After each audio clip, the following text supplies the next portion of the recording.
روي عن أحد الصحابة أنه قال: كنا مع رسول الله صلى الله عليه وسلم نجني الكباث، وإن رسول الله صلى الله عليه وسلم قال: عليكم بالأسود منه فإنه أطيبه.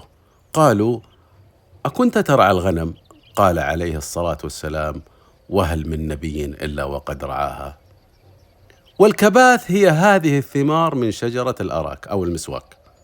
أول ما تنمو تكون بلون أخضر، ثم تستوي بالتدريج من لون فاتح يميل إلى الوردي إلى أن تصبح كلون حبات الكرز الناضجة.